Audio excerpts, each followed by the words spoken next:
Hello, welcome to another video. In this video I'm going to discuss rooting in a bit more detail. Okay, so what I wanted to discuss is how that can feel like pressure getting caught in different parts of your body as you improve your root, as you've spent more time working on being more sunk into the ground. Okay, so for me, when I started out, I found there was a huge amount of pressure building up in my shoulders as I was using a lot of upper body strength to try and hold someone back.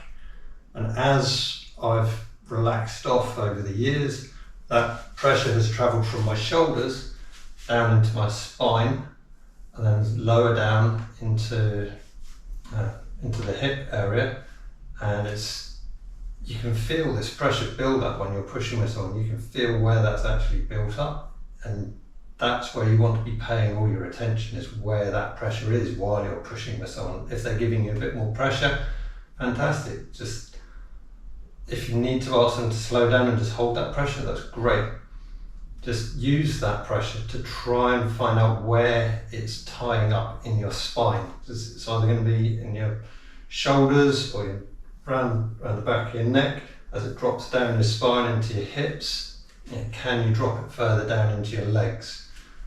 Right? And for me, for the longest time, I was getting locked up in my hips, so much like in the back of my hips. I could feel it. I could drop the pressure all down, and it would just tie up in the hips constantly.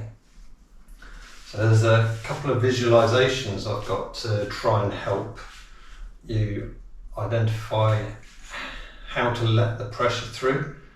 The first one is we're just going to stand there and you're just going to imagine the pressure going on the outside of your legs and try and open your hips up, allow that to drop and allow the pressure to be on the outside of the legs rather than collapsing the bows of the legs in. Just going to go on the outside of the legs, try and keep the pressure there.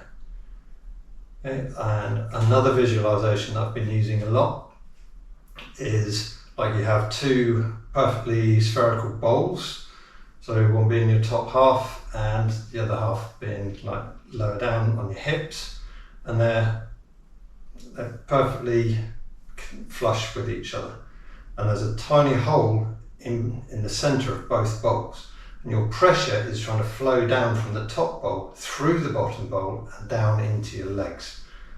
So you have to play with that alignment so much so that you can get those two holes to line up and allow the pressure to drop through and down into your legs. And there's another visualization you could do is when you're standing there, you can imagine a weight pulling down, directly down and just hanging below you, trying to pull your whole body down to the ground.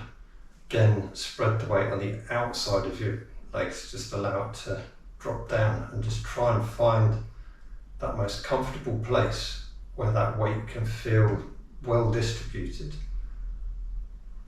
and so it doesn't feel like it's tying up in your hips or in your back, right? And just go through all parts of the form trying to keep with this visualization.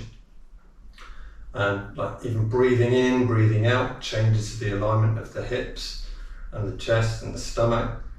Moving backwards and forwards is going to change it, so you need to spend a large amount of time thinking about it, visualizing it, trying to feel where that pressure is going. If you can, try and feel and find the individual muscles that are holding tension. If you have trouble finding those muscles, hold a position, tense all the muscles deliberately, and then relax them. And try it again. Maybe relax one side more than the other, but try and play with the muscles so you can get to feeling which muscles are more tense than others. Try to relax those off, and all the time trying to feel that pressure dropping down to a point where your legs are holding it more with structure than physical muscle strength. It's quite a difficult thing to do. That's going to take a long time, but you have to start somewhere. So give it a go and good luck.